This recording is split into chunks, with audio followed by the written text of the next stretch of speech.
Hai guys, welcome di channel Jaya Komputer. Hari ini kami akan mereview sebuah barebone kit mechanical keyboard dari sebuah brand ternama di Indonesia, yaitu dari Rexus dengan tipe Daxa M61. Untuk saat ini adalah satu-satunya barebone kit mechanical keyboard yang dibawakan oleh Rexus ke Indonesia. Oke, langsung saja kita bahas unitnya dulu ya. Daxa M61 ini adalah unit pertama dan mungkin saat ini masih satu-satunya barebone kit mechanical keyboard besutan dari Rexus. Dia menyandang nama di seri Daxa karena ini merupakan seri premium dari line up keyboard mechanical gaming milik Rexus. Untuk Daxa M61 ini memiliki beberapa varian mulai dari material dan juga warnanya. Untuk varian pertama dia ada di warna akrilik, tapi bukan akrilik yang transparan atau seperti toples dan tepak makan seperti ini ya. Akrilik yang mereka pakai merupakan frosted akrilik, jadi warnanya seperti warna es batu. Lalu ada juga yang menggunakan bahan dasar resin. Untuk yang berbahan dasar resin ini ada 3 warna yang dimiliki oleh Rexus Daxa M61 ini, yaitu ada hijau, biru, dan juga hitam. Lalu ada juga dengan varian yang menggunakan berbahan dasar aluminium plate. Untuk warna yang aluminium plate ada berwarna grey dan juga dark blue. Kebetulan kami pakai di sini adalah yang berwarna dark blue. Daxa M61 sendiri selain menjual sebagai barebone kit, Rexus juga menjual unitnya hanya case only, jadi hanya frame-nya saja, casingnya saja. Cuman itu nggak akan kita bahas kali ini karena yang dibahas adalah yang barebone kit. Mungkin teman-teman bingung dengan yang ada di belakang ini, 2 ini, nanti akan kami bahas sembari mengerjakan keyboardnya. Oke, langsung saja kita unboxing dulu keyboard ini.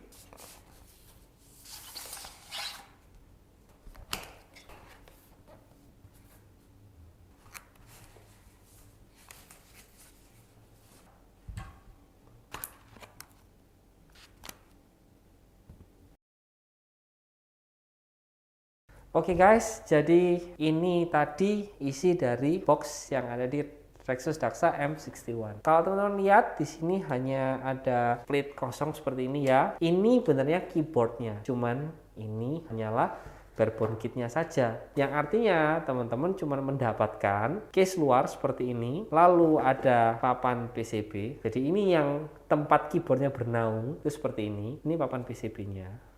Ini kalau teman-teman yang suka mechanical keyboard, teman-teman akan tahu layout ini, bahwa ini adalah south facing. Jadi kalau teman-teman cek di beberapa mechanical keyboard, itu LED-nya ada di sisi atas. Tapi yang di Daxa M61 ini ada di sisi bagian bawah. Lalu berikutnya ada juga steel plate. Nah, ini tempat dimana switch teman-teman itu ditempelkan ya. Jadi kalau kaki-kaki pinnya yang ada di mechanical switch itu masuk ke dalam sini, untuk body switchnya itu akan ditempelkan di sisi steel plate ini. Ini yang umumnya didapat di barebone kit. Cuman Rexus sudah menambahkan EVA foam di bagian antara PCB dengan steel plate mereka. Nah, ini tujuannya apa? Ini untuk mengurangi noise dari keyboard ini. Jadi ini langkah bagus dari Rexus. Jadi mereka sudah bawakan kita foam di sini, dan di bagian bawah case-nya juga Rexus juga sudah memberikan EVA foam.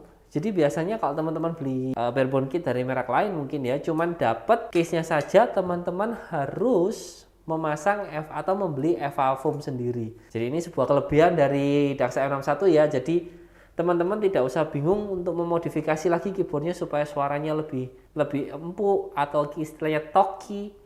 Ini semua sudah dibawakan oleh Rexus. Untuk aluminiumnya ini cukup tebal ya.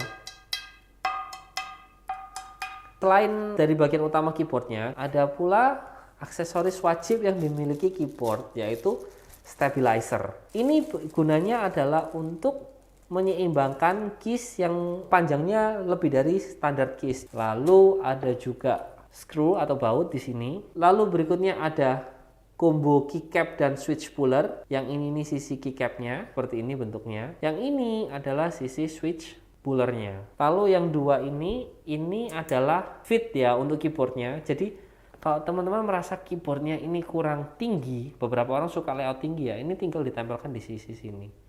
Ini magnetize ya, langsung ditempel aja seperti ini dan dia akan lengket. Yang terakhir, hampir kelupaan, braided USB cable. Oh guys, catatan ya. Memang benar Daxa M61 ini hampir semua key-nya sudah south facing dan menggunakan hot swap. Tapi ada 2 keys yang masih north facing, yaitu di tombol escape dan tombol 1 di sini. Ini bukan karena apa-apa sih, tapi lebih karena interferensi dengan konektor Type-C-nya saja. Oh ya guys, ada yang kelupaan. Juga disediakan kartu garansi dan informasi garansi dari Rexus. Lalu yang satunya ada instruction manual, mulai dari user manualnya, layout keyboardnya. Jadi teman-teman ketika pasang keycaps nanti bisa contek dari manualnya supaya tidak salah. Lalu ada juga secondary function di sini, kombinasi dengan function button atau FN button. Teman-teman mungkin bingung, dari tadi di belakang sini ada 2 item ini. Yang di belakang ini, yang pertama ini ada mechanical switch. Ini beli terpisah ya. Untuk kali ini di sini kita pakai switch dari Gateron, yaitu KS9 dengan varian green yang memiliki karakter clicky dan tactile. Lalu yang di kotak coklat ini adalah keycaps.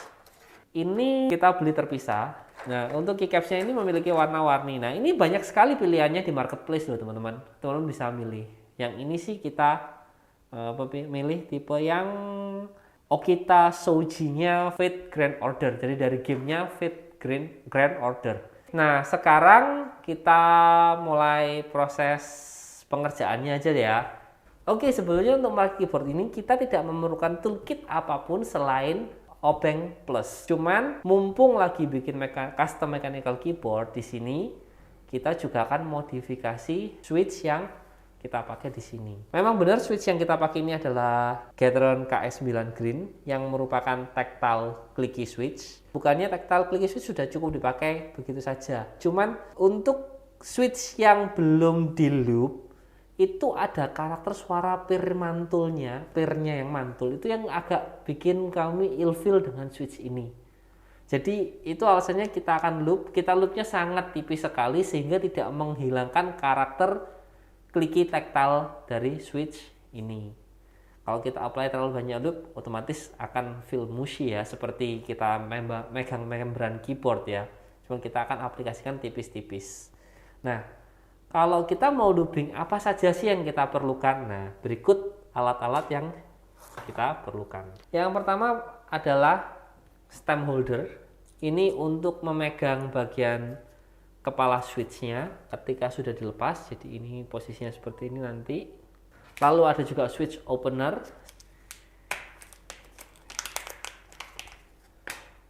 Seperti ini bentuknya. Ini ada 2 sisi ya. Jadi ini dan seperti ini. Bedanya apa? Yang ini untuk switch Gateron profile. Jadi yang seperti ini, yang kakinya ada di 2 sisi. Sedangkan yang di sisi satunya ini untuk yang OTEMU profile. Lalu berikutnya ada Krytox GPL 205G0. Ini untuk melooping switchnya ya. Nanti juga kita tunjukkan cara pemakaiannya. Lalu ada lagi Krytox GPL 105 yang bentuknya oil. Ini nanti untuk seluruh springnya kita akan loop menggunakan metode plastic bag method. Jadi kita masukkan seluruh pairnya, kita tetesi dengan Krytox ini. Lalu berikutnya mungkin ada tray seperti ini. Tray apapun lah, teman-teman bisa pakai mangkok juga. Pastikan bersih ya dalamnya, jangan sampai kotor. Kita persiapkan 3, yang satu itu untuk bagian bawah switchnya, yang satu untuk bagian atas switchnya, dan yang satu lagi untuk stemnya. Untuk pairnya sendiri nanti kita akan masukkan ke plastik bag seperti ini. Ini plastik bag bekasnya hard disk ya. Tapi teman-teman tidak perlu pakai yang sama seperti punya kita. Kebetulan aja kita punya plastik bag bekasnya hard disk seperti ini. Biasanya orang-orang menggunakan ziplock yang ada tutupnya itu. Jadi terserah teman-teman, apapun bisa dipakai selama itu tidak membuat pairnya terlalu lengket di dalam plastik bagnya. Oke, berikutnya adalah kuas. Di sini ada 3 kuas. Tapi sebetulnya kita nggak perlu pakai 3-3-nya sih. Biasanya sih cuma pakai 1 ini aja. Ini sudah cukup. Cuman teman-teman bisa juga pakai kuas yang flathead seperti ini, yang gepeng seperti ini kita pakai dua ukuran, nomor 1 dan juga nomor 2. Nanti kita akan pakai seperlunya saja. Oke, jadi itu toolkitnya. Langsung aja kita mulai kerjakan dengan melubing switchnya ya.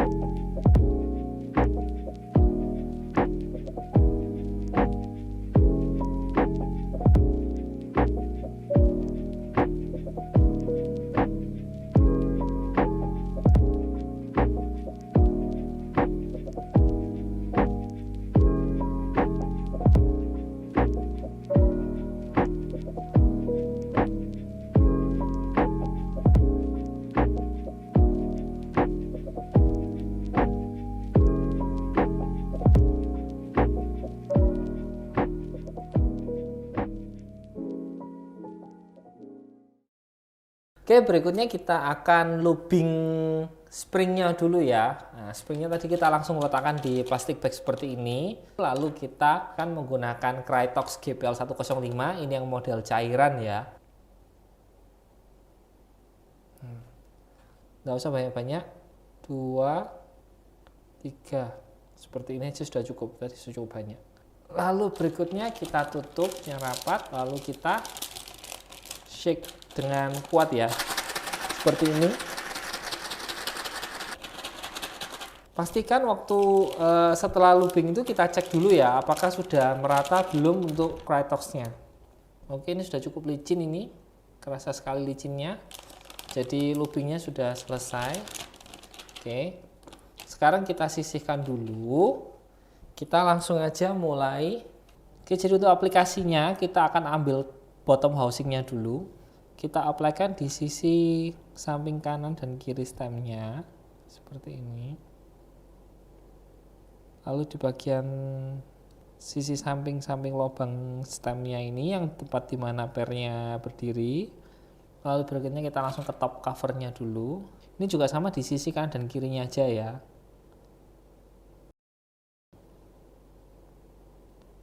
Lalu untuk stemnya ini kita putuskan untuk tidak lubing, karena ketika di lubing stemnya itu malah hilang sama sekali feels clickingnya. Kita biarkan aja ya.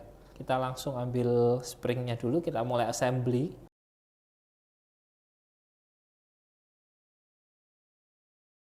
Lalu kita pasang stemnya ya. Pastikan bagian stem yang ada giginya ini, yang bentuknya seperti kait ini, itu menghadap ke arah switchnya.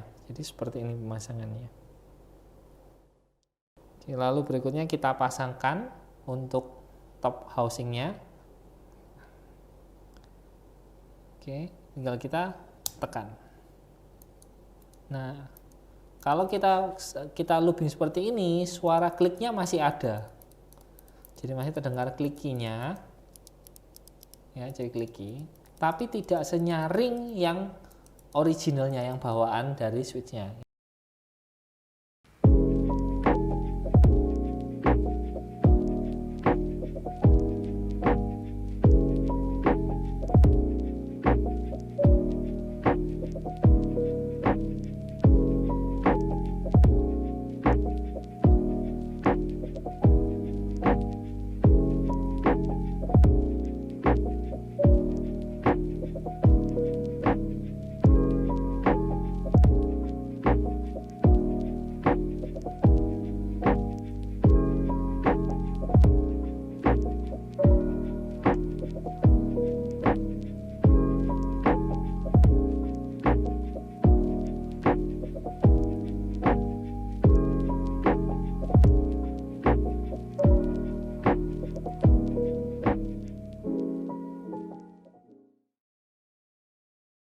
Oke, sekarang kita akan mulai merakit keyboardnya.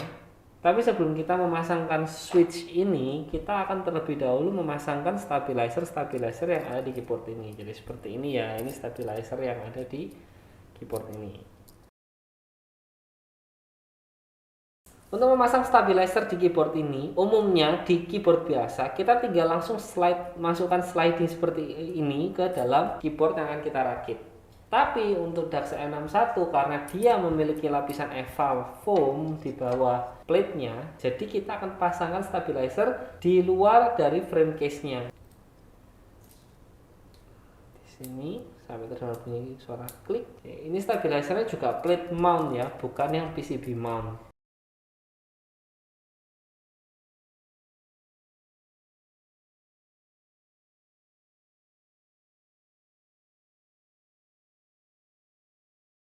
Ini semua stabilizer sudah terpasang dengan baik. Jadi seperti ini memasang stabilizer dari keyboard ini. Berikutnya kita akan pasang switch untuk keyboard ini. Nah, untuk pemasangannya kita tidak bisa langsung meletakkan seperti ini dan pasang switchnya begitu saja, karena ini cukup tebal. Yang kedua masih ada play di keyboardnya ini. Jadi kita akan pasang dulu beberapa switch di plate-nya. Jadi kita ambil sudut-sudut yang terluar dari keyboardnya ya, kita ambil 1, 2 di sini, 3 di ujung sini, 4. Susah nanti masangnya. Oke, sekarang kita pasang foamnya, lalu kita letakkan switchnya seperti ini. Jadi ini semua switchnya sudah terkunci ya. Sekarang kita bisa letakkan lagi ke dalam case nya. Oke, seperti ini kita bisa mulai memasang semua switch ke keyboard ini. Tuh.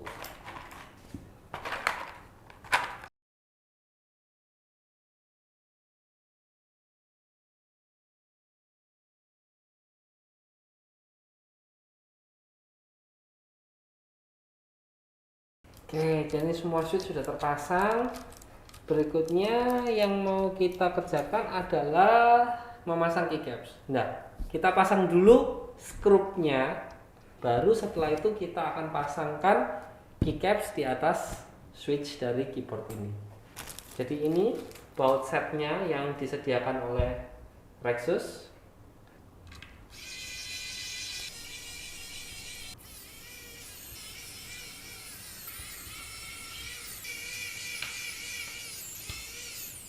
Oke, jadi total ada 8 baut yang harus kita pasang. Untuk yang 2 ini kita nggak tahu di mana posisinya karena 2 ini bukan untuk mounting plate-nya. Kita coba cek tadi tidak ada lagi tempat untuk memasang sisa 2 baut itu. Di bagian belakang pun juga sudah nggak ada ya. Jadi mungkin sama Rexus dibawakan agak berlebih. Berikutnya yang akan kita pasang adalah keycaps untuk keyboard ini. Jadi ada 2 set seperti ini, tapi sepertinya yang kita pakai hanya sisi atas ini saja. Untuk layout, teman-teman bisa mencontek dari tatanan keycapsnya ini, atau kalau misal datangnya ini nggak urut ya, terus teman-teman bingung urutannya seperti apa, kita cek kembali di buku manual. Karena di sini ada gambar layout dari keyboard ini.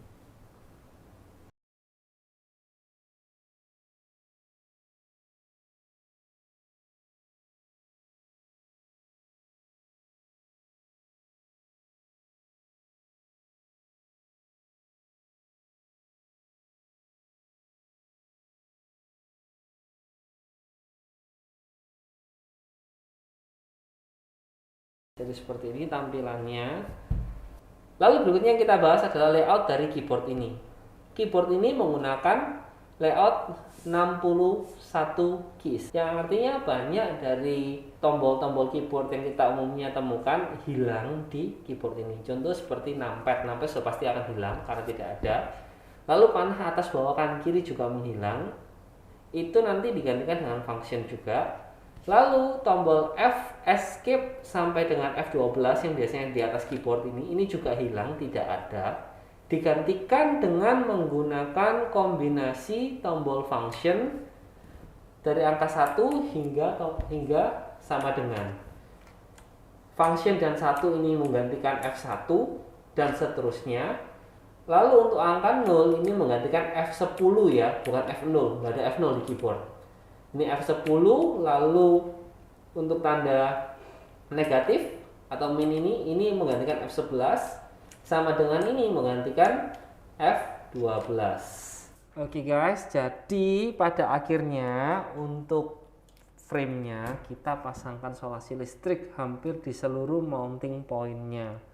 Ini untuk mencegah terjadinya arus pendek atau konsleting yang menimbulkan double press atau satu key menekan banyak tombol sekaligus.